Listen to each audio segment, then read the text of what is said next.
since she was a child, has been working towards the empowerment of Aboriginal women and their families. So with that, I'll turn it over to Dawn, to Dr. Lavell-Harvard. Good morning. Oh, everybody, there we go. You've got it. I got it, yep. Perfect. I guess just to share with you that it's been 49 years now since this challenge has come my way.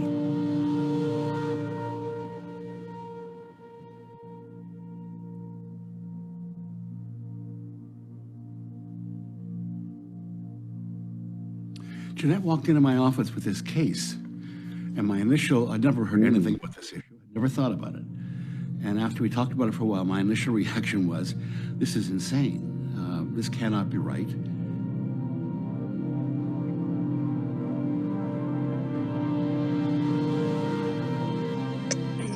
I was about human rights, and if part of that was my wife's position on what was being done to her, and I supported all the way, but that was definitely always and still is a part of human rights.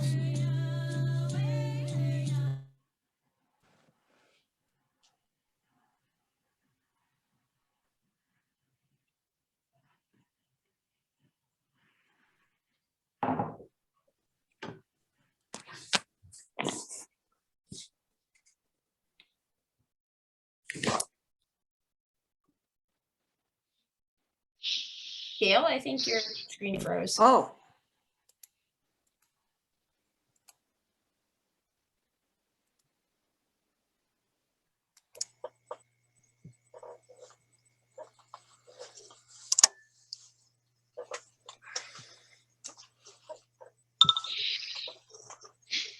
I think Gail froze.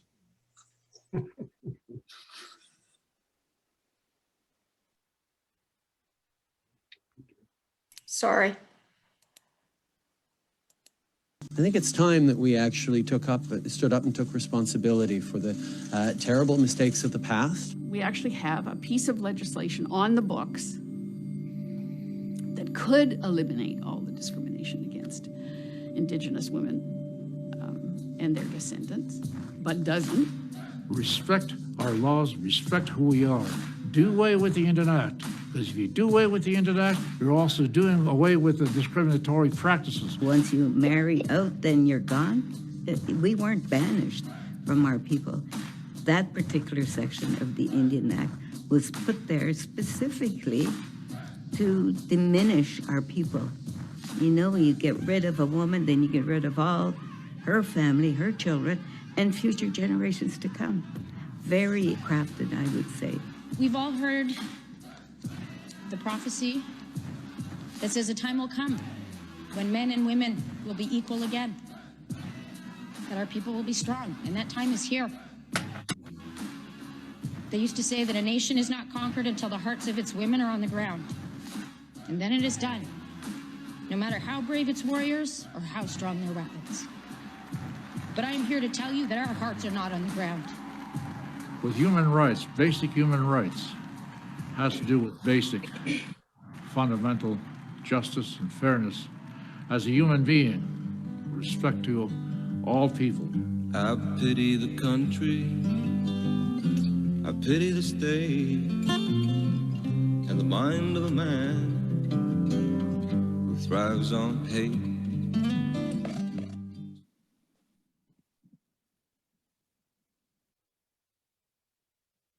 Sorry about that, Dawn. Go ahead. It's all good. Thank you. Chimigwech, good morning. Ani, Bojo, Sego, Segoli, Skanagoa. Bonjour, good morning. Don Hartford Dishnakas, Weekwim Kong, Donjaba. On behalf of the First People's House of Learning at Trent University, I want to thank you for offering me this opportunity to have this conversation with your group here in Norfolk. A most beautiful part of the province, if not the country, I must admit. My grandparents lived in Woodstock, so I know the area well. I was in fact just looking on the weekend. There is apparently somebody who breeds quails and has quail chicks for sale. So my daughters were trying to convince me that we need to go to Norfolk this Sunday. So I'll let you all know if that works out or not. Or I might be calling somebody to see if you can go pick up some chicks for me. But thank you so much for having me as part of your meeting early this morning. And I want to acknowledge here that Trent University sits on the treaty and traditional territory of the Mississauga and Anishinaabe. And when I was asked to come in and speak to your event, I briefly struggled with, wondering what I have to bring to this conversation. And, realized as we're talking that fighting for Indigenous rights, Indigenous women's rights, which really is about human rights, is something I have been doing for over 45 years now, at the risk of revealing too much about my age, that I was literally the baby in my mother's arms when she went up against the government of Canada. Because when she married my father, she lost her status. She came out of that, they often joke that she went into the church, an Indian, and came out a white woman. Because after she was married, she received a check in the mail from the government, a letter that said, essentially, congratulations, you are no longer an Indian. And there was a check for $35. Because in those days, in 1970, that was basically all they thought it was worth, being an Indian.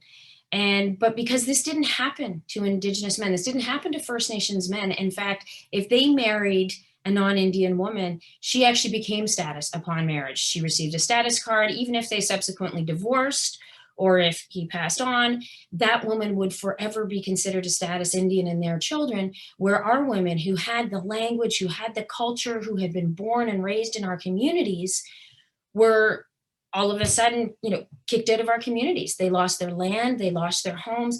And because of the Indian Act, they in fact lost the right to ever return to their First Nation, lost the right to ever return to their families and communities.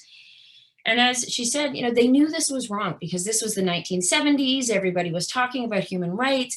And they knew that, any kindergarten kid can tell you that treating women differently than men is clear discrimination.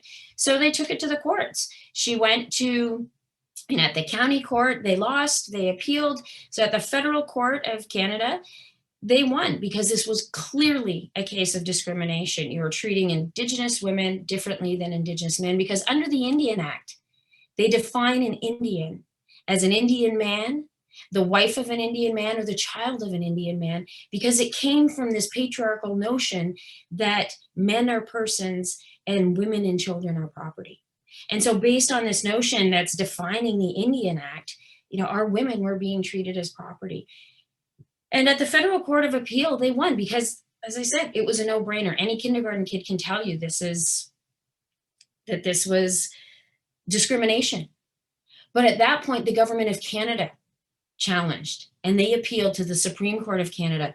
And at that time, my mother was taking this to court. We didn't have any money. That the Canadian government and the National Indian Brotherhood and the Indian Brotherhood of Manitoba, the Indian Brotherhood of Saskatchewan and BC, and all of these provinces actually came and stood against our women, stood with the government of Canada, because there were people going into our communities at the time saying that if you allow this woman to win, if you allow this to happen, you're going to have all these white men coming in, they're going to bring their husbands home with them, and they're going to take over your communities. And so a lot of our chiefs, stood up, they got outraged, they fought against our women and, saying things like, you made your bed, you lay in it, you made this choice, you have to live with it. And this is the law, this is the Indian Act. And then there was a lot of argument that said that, we need to get rid of the Indian Act. Instead of fighting over who's in and who's out, we need to just remove the Indian Act. So there's all these arguments going on at the time. And at the time, you see the chiefs with, full expense accounts and first-class plane tickets and fancy hotels. And our women are doing bake sales and raffles to try to raise just enough money so that, we would get to Ottawa And one woman would go check in at the front desk. And, it was my job as a child to sneak out at the back. My brother and I would go and open the back door, and 12 women would sneak in the back, and they would all go in because one woman had checked in and they had their sleeping bags, and there would be sleeping like 10, 12 women to a room on the, in the bathroom, on the floors, just everywhere we could, because we had to get out and had to speak out, and the women had to come in and make their voices heard. And at this time, it wasn't easy. It wasn't easy for my mom at this time. When she went to the Supreme Court of Canada, she would get phone calls. She would get phone calls at night that said, if you don't drop this court case, you're going to start having accidents. But she refused. She thought, this is important. It was important to her to be a member of her community, to be having the right to be with her family. And so she carried on. And then she would get more phone calls. People would call up and saying that if you don't drop this court case, your children will start having accidents. You can't watch your children 24/7. And she said, I'm doing this for my children. I'm doing this for my children so that they have the right to stand up and be heard and to belong to our communities. And so she carried on, no matter how many threats she got, all the way to the Supreme Court of Canada, where actually they lost by one vote. And one of those Supreme Court justices said he couldn't understand why she was pursuing this, because we all know what it's like on an Indian reserve. You should be happy that a white man would marry you because you're better off. And that's what he told her. And the thing is, though, there are women, they didn't stop. They carried on. They carried on to the United Nations. They carried on to the Inter-American Commission on Human Rights to shame Canada, to show the world that Canada, who holds themselves up as a protector of human rights, to show what was going on right here in our own backyard. And now you may be wondering why I'm telling you this story, just because I think my mom's great and I like to brag about her. That's not it. She is, and I do like to brag about her, but this is really an example of how one person can make a change. My mom is not even 5 feet tall. She's an elementary school teacher from a reserve in Northern Ontario, and stood up against the government of Canada, stood up against our entire government, stood up. And because she stood up, even though they lost at the Supreme Court, because they carried on to international bodies, human rights, they stood up for human rights. Because of her, tens of thousands, hundreds of thousands of Indigenous women and their children and grandchildren are now eligible to be reinstated to our communities. As of 2019, after over 50 years of fighting, of never giving up, of continuing to carry on that struggle, they actually succeeded in the Canadian government finally enacted legislation that would allow those women and children to be returned to their communities. But one of the most important things that came out of this, in addition to all of those women being returned, was that realizing at that time that when our women were going to the Supreme Court of Canada, and Clayton Ruby said, the chiefs have their organizations here, the Indian Brotherhoods are here. Who's here to speak for the women? And we had no organizations. We had nobody to speak for us. So they created our own. They created the Ontario Native Women's Association, the Indian Rights for Indian Women, Quebec Native Women's Association, and they started creating forums to hear their voices, to make sure those voices were heard. And they organized over this particular issue. But when they got together, they started having conversations about what is it that's holding us back? What is it that is preventing our children from having the same opportunities, the same rights, the same achievement and outcome as other children in this country?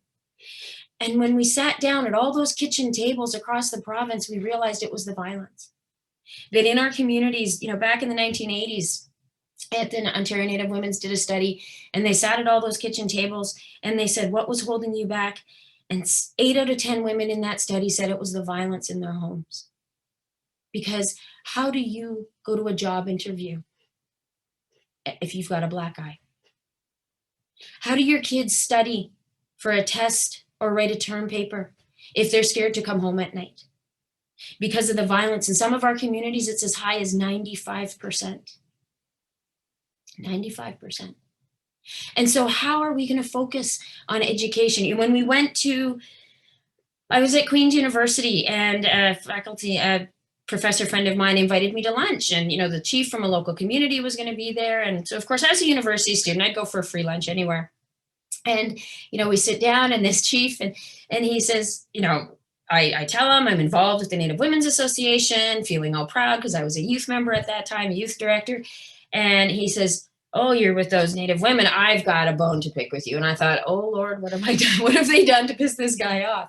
And he said, you know, why are you always trying to force these shelters down our throats? He said, we don't need shelters in our community. He said, you know, our women are strong. Our women are tough. They don't leave. And he said, when I was a kid, and, you know, we sassed back to my dad, yeah, we'd get the strap. If my mom disrespected and she didn't listen, yeah, he'd give her a slap. He said, that's just part of being in a family. And I didn't know how to respond, because how do you respond to somebody where they see violence as the same as ketchup? It's just something we all have in our homes, because it had become so normalized. And so the problem was, you know, when we went to the Kelowna to talk about how we're going to better the lives for our children, they want to talk about economic development. We want to talk about education, but nobody wanted to talk about the violence, because they said it's just going to make it worse for our communities. It's going to increase prejudice. But we fought to have it on the agenda. And when we started talking about Sisters in Spirit, we started talking, you know, we had 500 names. And then when we reached 680 names, the Canadian government shut us down. They said we couldn't do this work anymore. And we were up to 800. And the Canadian government said, you know, you're just a women's group. You don't have access to the hard data. We're going to prove you wrong. And in fact, they did. They did a study, all 300 detachments across Canada, and they found it was over 1,181. So they proved us wrong. They proved us that the problem was in fact even bigger than what they had documented. But this isn't just a women's issue, and this isn't just an Indigenous issue. This is a human rights issue, because as the Inter-American Commission pointed out, that even though this wasn't something that the government had done to its citizens, when a government knows that a particular group is vulnerable, that a particular group is being targeted, the failure to protect, the failure to prevent the violence is in itself a violation of human rights. And it begins, you know, with this discrimination against our women. And we know, because we've just come through the inquiry, that our women are 12 times more likely to be killed. We still continue 133 a year, which means over 3 Indigenous women a week go missing or are murdered still in this country. And so we had an elder tell me once, you know, she says, why are you talking about missing and murdered? And I didn't, you know, I couldn't quite understand what she was getting at, because they're missing and they're murdered. And she said, no. She said, our women, she says, I lose my wallet all the time. I lose my keys every day. She said, my eyeglasses go missing several times a day. She said, people don't just go missing. She said, our women, our girls are being stolen from our communities. And when the RCMP looked at that data for why Indigenous women are more likely to go missing or to be murdered, they said it's because Indigenous women are more likely to be involved in criminal activity. And they're, you know, they had these nice pie charts, and they said 18% compared to 9% for non-Aboriginal women. And I thought, wow, you know, and then I said, wait a minute. Even my terrible math skills means that 82% did not have income from criminal activity. So why are we focusing on that? And they said, but Indigenous women, no, they're twice as likely to be involved in the sex trade. 12% compared to 6% for non-Indigenous women. Again, that means 88% was just somebody's mother, somebody's sister, somebody's daughter. And instead of blaming the victims, instead of looking at what it is about Indigenous women that is making them vulnerable, we need to start looking at what it is about the system that is making our women vulnerable. And that's when we start looking and realizing, just like what those RCMP said, our women have high-risk lifestyles. Yes, Indigenous women have high-risk lifestyles, not because they chose a high-risk lifestyle, but because of years of broken treaties, because of oppression. Our women and our girls are born at risk. When you're born into a First Nation that doesn't have housing, that has no electricity, there's no schools, not even clean water, not even basic human right to clean water. Still, after how many years in the Trudeau government has not been able, some of those communities have been under boil water advisories, haven't had clean water in over 20 years. And some of them, no amount of boiling will clean the water because you cannot boil away toxins. And so while our women are struggling to survive, our people are struggling to survive in third world conditions in the middle of one of the richest countries in the world. That's why we have high risk lifestyles. When we have Indigenous women are 40% more likely, 40% to be living in poverty. Indigenous children, they have these studies that say Indigenous children, 60% children in poverty. And I always wondered why they do these studies of child poverty, how we can study child poverty, because children, we don't have children living in poverty who have moms who work on Bay Street and drive BMWs. We don't have children living in poverty, and this isn't Peter Pan. There's not little groups of orphans living out in the bush in poverty. Children living in poverty are children living typically in single parent families that are living in poverty. And unfortunately, we know that because of this level of poverty, our children are more likely to be involved in child welfare. Some provinces, 30 to 40% of the children in care are Indigenous, even though we're less than 5% of the Canadian population. Some provinces as high as 80%. And our children come into care because of poverty. I worked at Queen's University, and when I was teaching, we train the teacher candidates that if you have a child who's coming to school without a lunch, that's neglect. You call CAS, you report them. You have a child, it's the middle of winter, they come to school without boots, without a proper coat, without hats and mitts, that's neglect, right? Kids come to school and they're not clean. That's neglect. But we need to open our eyes because that's not neglect. Often, if you have to choose between paying your rent and having enough money for food, those children are coming to school without lunches because they don't have enough. Because mom probably went without so that her kids could have something for lunch. Those kids are coming to school without hats and mitts because if they lose them, mom doesn't have enough money to buy them basic winter clothes because she had to pay for her rent. If you're sleeping on somebody's couch or in your car, how do you keep your kids clean? This is a poverty issue. This is because our families are living in poverty. And so we need to start changing our approach. And the reason that the child welfare issue is so important in our country is because we know that the number one factor for a child, for somebody who is involved in sex trafficking and human trafficking in this country, is because they were involved in the child welfare system. 95% of the victims of trafficking in Canada, 95% of the victims are Canadian. And an overwhelming amount of those are Indigenous. We represent only 4% of the Canadian population, but 50% of those who are being trafficked. And there's a lot of conversations that go on about the difference between sex workers' rights versus human trafficking versus prostitution or exploitation. And it's really a lot of distraction. Because when you realize that 13 is the average age that a girl is recruited into the sex trade, you realize that this is not a conversation about a grown woman deciding what to do with her body. This is a conversation about child exploitation. And we know that if the average age is 13, how many girls were 11 and 12 to make that the average? And that's why when we look at these rates and we recognize, the violence, we recognize that this is going on. One of the biggest risk factors in this country is the resource exploitation. When you have these man camps coming in, whether it's mining and lumbering, the exploitation of the local women and children goes up 300%. So we need, we'll have companies start talking about the risk when they're having, the risk to the local hognose snake or the alvar grasslands. But we're not talking about the risk to the local peoples. And that's what we need to start talking about. And when we start looking, on these days when, one of the reasons I came to Trent University was because I wanted to live in a world where I wasn't talking about missing girls every day. Because nobody can live with that every day. And I wanted to go somewhere I remember Carolyn Bennett saying when we were working with the families during the inquiry that no matter what I do, I can't make these people happy. And I said, of course, Carolyn, their family, their loved one is still missing or has been murdered and they didn't see justice. So nothing you do is going to make them happy.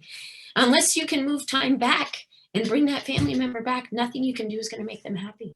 So I had to take a step away and I came to Trent so that I could be somewhere where, you know, I tell my students every day, no matter what you've done, pardon me, but if you fucked up, come to me, call me, and we'll fix it. I mean, short of, you know, landing in jail, I can fix almost anything. And I said, and honestly, if you land in jail, call me because we'll get you a good lawyer. We'll call your parents. We'll figure it out. But almost everything else here, I can fix. You've got a late assignment. I can fix that. You need help with this? I will sit with you on Friday night and make cookies and we'll get those assignments done. I'll do your homework with you. Because when we have education, we have an opportunity to change the lives of our students so that we're not always talking about future generations of children going missing, so that we can change those circumstances. Because when we improve, when we have an education, that is the power, that is the key. There was once Chief Pleniku many, many years ago, back long before this all started, said that education is your most powerful weapon. Because with an education, you are an equal. And without it, you are the white man's victim and you are a victim. And that was one of the most powerful things that our people realized in the beginning, was that education is an opportunity to provide for our families. And so when I think of myself, I was in New York one day, and I said how when you're working, you know, fighting for missing and murdered women, and we were at the UN and there's women from all over the world. And it's hard, right? Every day when you're talking about this and we're not moving forward. And I was getting frustrated and I wanted to quit. And this woman from South America, and she said, I don't understand why you're struggling so much. She said, because you have that spirit of the hummingbird.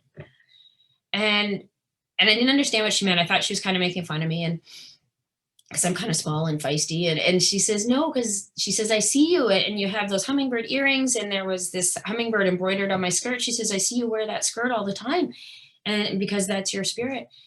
And I didn't have the heart to tell her that I wore the earrings because I was going to see my mom later that day, and she had given them to me for Christmas. And it's important that she sees that I appreciate what she gave me for Christmas.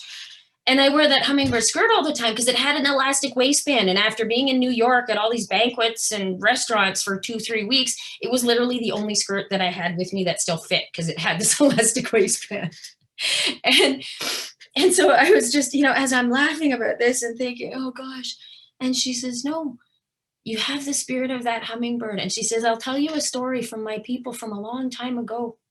And when the forest fires were burning, the jungles were burning, and everybody was running away. And there was this little tiny hummingbird that was flying to the river and picking up one drop of water and flying back to the fire and dropping that one little wee drop and flying back to the river, and he's zipping back and forth and his little wings are burning and everybody's just like, hummingbird, what do you think you're doing? And without missing a beat, that little hummingbird said, I'm doing the best that I can. Because one drop at a time, we can make a difference. Because tens of thousands of millions of drops, if you put them together, becomes a torrential downpour that can put out the fires, put out those fires of racism and sexism, and put out the fires in our country. You've seen in territories right here in Peterborough, tens of thousands of millions of raindrops together become a flood that took out half of downtown Peterborough. So people can see the power that one drop at a time can change the very landscape we live in. One drop at a time can wear away the hardest of rock, the hardest of barriers. If anybody has ever been to the north shore of Lake Superior and you see those rocks that are pitted, because over hundreds of years with persistence, because one drop at a time, it wears away the hardest of rock. And that's why when we have a call like this and people think, I'm not the Prime Minister, I'm not an MP or an MPP, I'm not even a judge or a lawyer or a cop, I'm not any of those things. I might just be a carpenter or a school teacher or a social worker. But everybody, if we did one little thing, even if it's just speaking up, even if it's just talking, Doing one little thing, every one of us, creates a deluge of change that can change the environment so that our kids have the same opportunities as every other kid in this country if we all speak up and did one small thing. And that's why it's so important to come here, because I know how many people in Rotary have had such impact across the country, around the world, doing powerful things. And even if it's just having this conversation this morning and knowing, because once we know what's happening, we can't unknow it, then we've done something powerful here today. And I thank you all for allowing me this opportunity to come and speak to you this morning. Thank you. Sorry. As I sniff in your ear on Zoom. Are there any questions? Hi, Steve. Yes? Dave Douglas here, Steve. Yes, Dave. My hometown, it was Caledonia. And when I was in my early 20s, I used to referee an awful lot of minor hockey. On a Sunday afternoon, I went to Ohsweken to referee hockey between Caledonia and the Six Nations. It turned extremely violent, to the point where 4OPP had to come and take Jerry Schwartz and I out of the environment and took us to the police station in Brantford. The sergeant told us, as we gave our statements, the best thing about you guys getting beat up, you saved some guys' wives tonight. And what he meant was, we saved natives' wives because they were prepared to beat us up as referees and white guys, and they wouldn't go home and beat their wife up. That's what we were told by the OPP. That always stuck with me, and that has likely stuck with me for 50 years because I was refereeing in my 20s.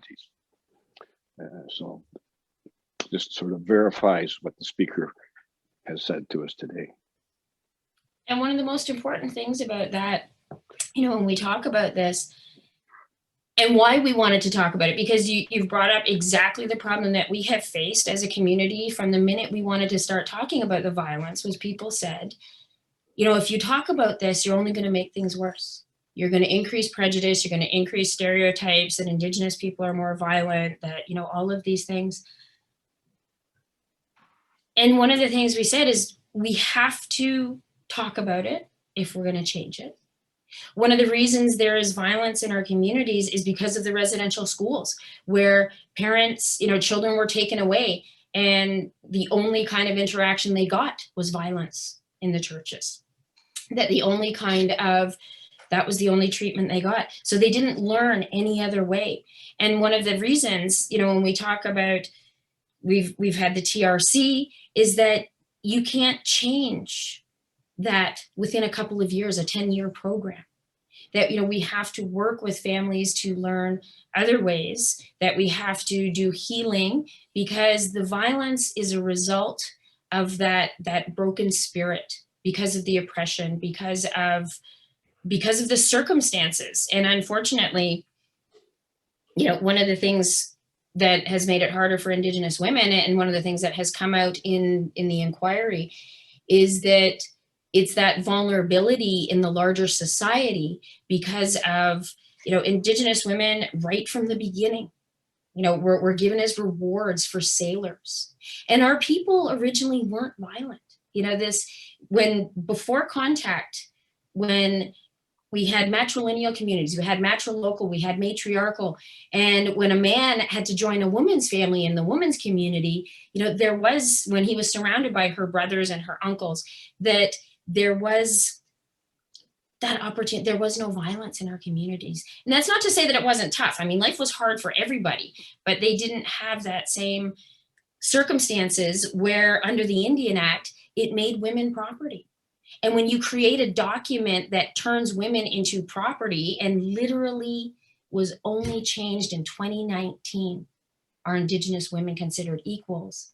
We've had these legislations and policies that created this situation, and we now need to unpack that. We now need to work at how do we open it up? How do we address it? and then how do we change it? And that's what's really important is recognizing that we need healing, recognizing that, you know, a lot of the violence is a sign of that internal struggle because of the residential schools and because of the poverty and because of the circumstances people are in. And as hard as it is, we have to be open and honest about it if we're going to change it. And that means addressing healing. Absolutely. Are there any other questions? Can I just maybe add a little bit to man camps? As a teenager, my then girlfriend's father was in charge of building a dam up in Fraserville, which is just south of James Bay. And I went up there one summer with them, and as a teenager in high school, and I didn't realize the significance of it. But the guys up there who were building the dam referred to the squaws and the Indigenous women and did not view them. I'm looking back on it now. Obviously, did not view them as human. They were to be used, if you will. And I hadn't really resonated with me until you started talking about the man camps again here, and that memory came back. And so I witnessed it and didn't realize what I was witnessing as a teenager, of course. But I can vouch for that. And I'm glad you brought that up. It's a tough topic for so early in the morning, but unfortunately we have seen, and this is something that, you know, the inquiry has brought forward, is that because of racism, historical racism, where Indigenous people are treated as less than in this country, because of prejudice that Indigenous women are just, you know, that they'll say things like when a girl goes missing, that we all know she's probably just off on a bender getting drunk, and nobody goes looking for her. And, you know, there have been, it's even hard to say that those who are looking for violent sex on the streets will specifically look for Indigenous girls because they know that if an Indigenous girl goes missing, there's less likelihood that anybody is going to go looking for her. That if they do get caught, there's less likelihood that they're going to get arrested or eventually convicted because of racism, unfortunately. And as you said, because of a centuries-long history of Indigenous women being treated as less than human. And it's that intersection of believing women are property and believing that Indigenous people are less than creates a situation where Indigenous women are the most vulnerable.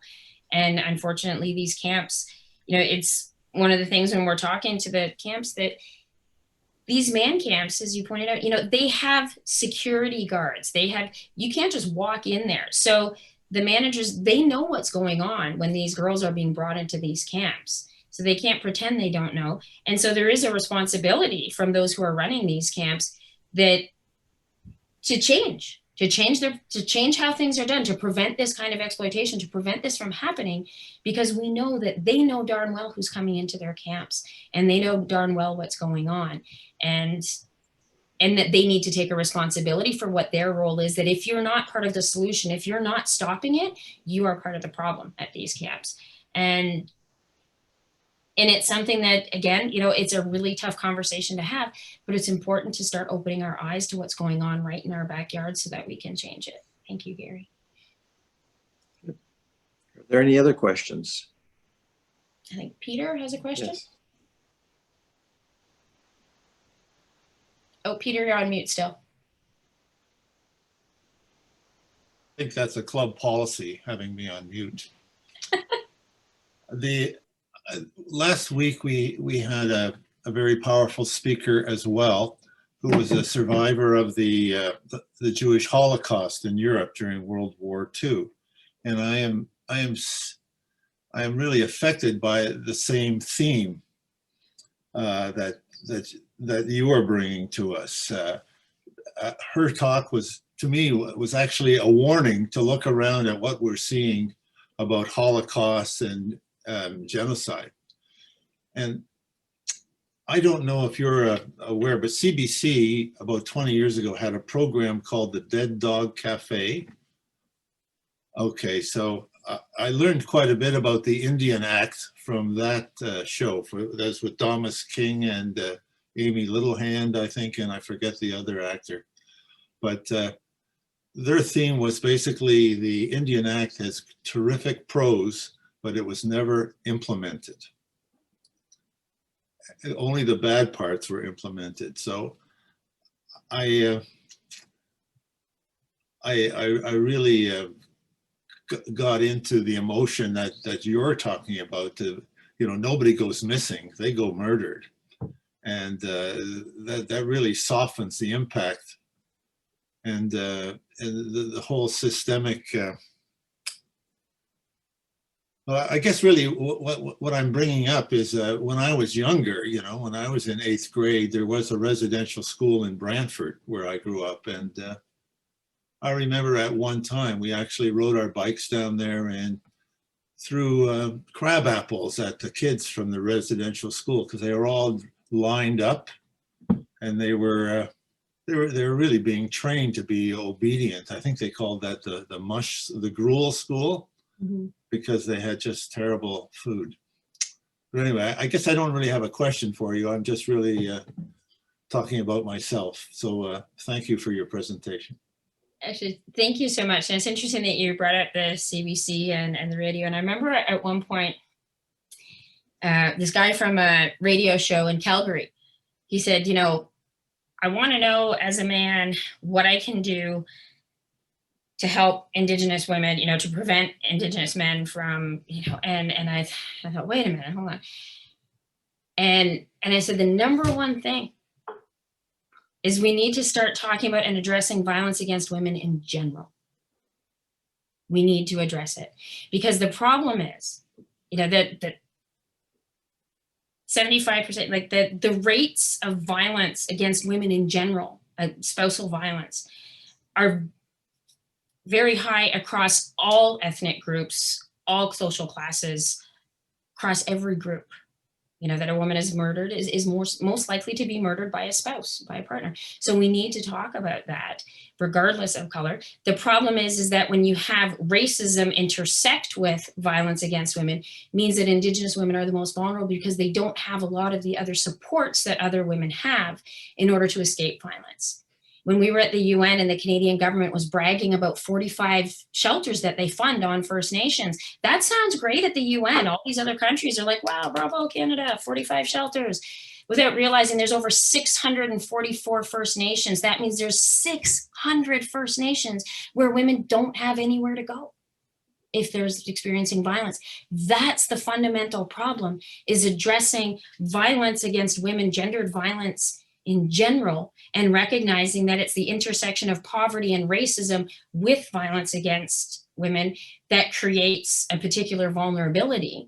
And that's why, we need to really stand up and speak out against gendered violence and in general. And, what this guy from Calgary, and he realized, and I said, you need to start with you. Start with your family, your backyard, your YMCA group, your everything, and work out from there in terms of being open about addressing violence against women. And he walked away from that with a commitment to really address how he was thinking. And when he sees a young man, or, the sort of locker room talk that happens that people are talking about now, is I said, you can be a bystander and you can let that pass and you can laugh it off. Or as a man, you can stand up and say, hey, that's not right. And that we need to break that chain. And then, and he walked away with a commitment to that, if nothing else, he was going to start speaking up when he heard those kind of things. And that in itself is a powerful change, especially for those to be that role model for our young men coming up who are learning every day. They're watching. Thank you. Thank you. Are there any other questions? Paul, did you have your hand up? Hi, Don. Thank you for speaking. Question is, so over the last, say, since the 70s, do you think things in regarding specifically violence, so has the violence since the 70s been getting worse? And speaking of like a capita kind of percentage, or do you think things are getting better? Because you've told us there's some great things that have come about, but it just, the world is the world. Do you think things have become better or become worse regarding violence since the 70s? I think it feels like it's getting worse because we've kind of ripped that Band-Aid off. We have, lifted up the rug, we've shined a light on it. And, whether we're talking about the larger Me Too movement or whether we're talking about Indigenous community, it feels like the violence is getting worse. But I think that's a necessary stage that we have to go through because there is so much hidden violence in every community. And this was a step we had to go through. It's being reported more, it's being talked about more. And so it feels like it's increasing. I think that's a step we had to get to if we're going to address it. And I think we need to realize how pervasive the problem is so that we can change and we can. So yeah, it feels like it's worse right now, but in my heart, I do feel like it's always been bad. We're just really starting to talk about it now. And that's an important but very tough step. Thank you. Good. Are there any other questions? Do you have time for one more question? Sure. I think Louise had her hand up first. Okay. Is Louise? I just had try for a bit. I had a question. I read the book, The Indian Horse, probably a couple of years ago, 2-3 years ago. And that really brought to light the residential school because I didn't know anything about these residential schools. Do you think the increase in violence, and it really is upsetting that the last school was only closed in 1996 in Saskatchewan. So all the time I'm a kid in the public school system. This is going on to the Indigenous children and we knew nothing about this. Like I knew nothing about these residential schools. And as a parent, you think how awful it must have been for them to have their children ripped from them and abused. So do you think this increase in violence has to do with how many years were the residential schools around? Oh, I mean, if your question is absolutely, is directly connected to the residential, what we call, residential school syndrome from the lasting legacy of residential schools. Absolutely. And unfortunately,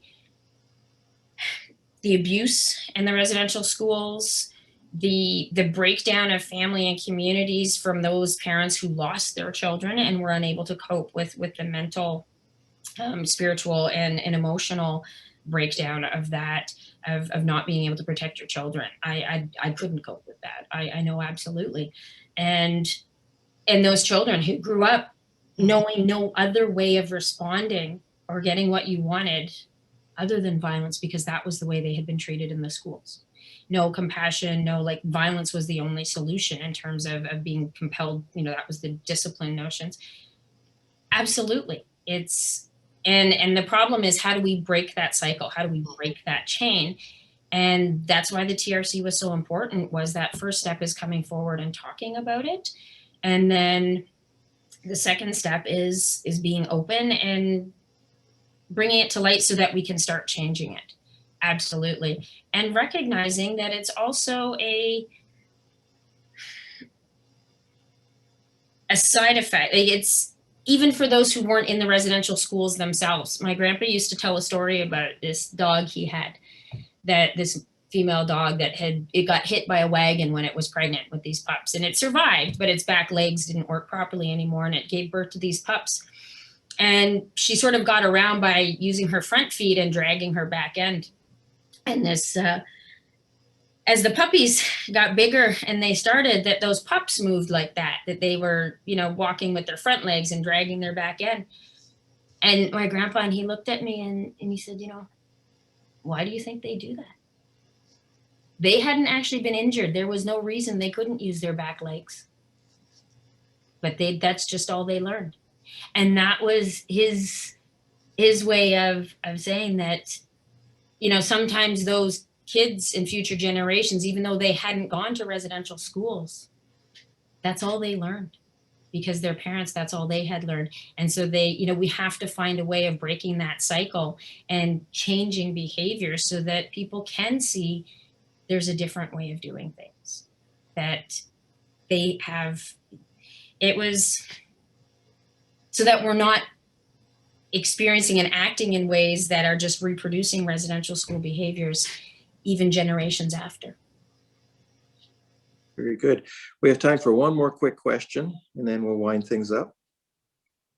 John Wallace has his hand up. Mine is not necessarily a question, but I like the idea of you talking about the Band-Aid being torn off. And I think back to around here, if you go back 25 years, and some of you are scarcely old enough to remember that, there were great discussions about whether Haldeman, Norfolk or Norfolk needed a women's shelter. We don't need a women's shelter. There's no problem. Like hell, there's no problem.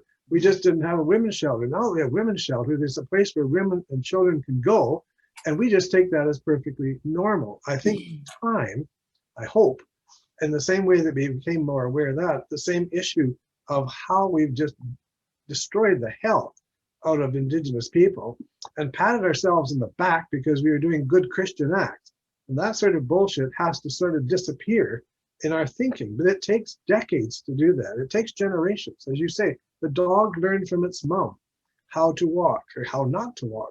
And I think it's imperative that we look at that and find out how we can make our hearts become more open and not look at it in a scientific experiment. It's people, for God's sake. Well, and not blame those puppies and say they're not trying. That's right. And I think that was the biggest thing he was trying to say is, you can't blame them if that's all they've ever seen. And how do we open our hearts? How do we open our eyes to see different future and potential? And John, I really appreciate what you said, because I had forgotten that when they were doing that research on the homicides of Indigenous women, and it was in fact one of the RCMP that said, 70% of all female homicides is a partner. It's a spouse, it's an ex-spouse, it's a boyfriend, it's a relationship, whether you're, regardless of color, regardless of ethnic group, 70%. And so we need to address, why Indigenous women aren't able to get away. What is those circumstances that, like you said, we didn't know that women needed to leave until they had somewhere where they could go. And all of a sudden we see the problem. And it's tough, but for me, it's also a sign of hope that we are looking at it now, that people are speaking out, and hopefully things are changing. Very good. Gail, can I call upon you? Yes, thank you, Steve, and thank you, Dawn. You wonder why we get up so early to do this, and you were a prime example. We are all hummingbirds on this screen right now, and we today have the opportunity to tell one person what you said and for it to flow to others. So please take that with you today, everybody. I'm sure there's one person that you can call, one person that you could email. Some great talk on the chat. Thank you, Laura Lee, who's been here supporting Dawn from the university. I just want to bring it back to Mother's Day. A lot of us are, your mother must be very proud. And that's what I really want to say today. You're a great example for your mother. She must have set the standards very high for you, and for you to continue to fight for children and women's rights is just a wonderful thing. So we want to thank you on behalf of all of Canada, not just on behalf of Rotary. But in our own way, our Rotary Club does things in certainly not a small way, but we will be restoring the eyesight of someone in India under your name today because of the time that you've taken with us.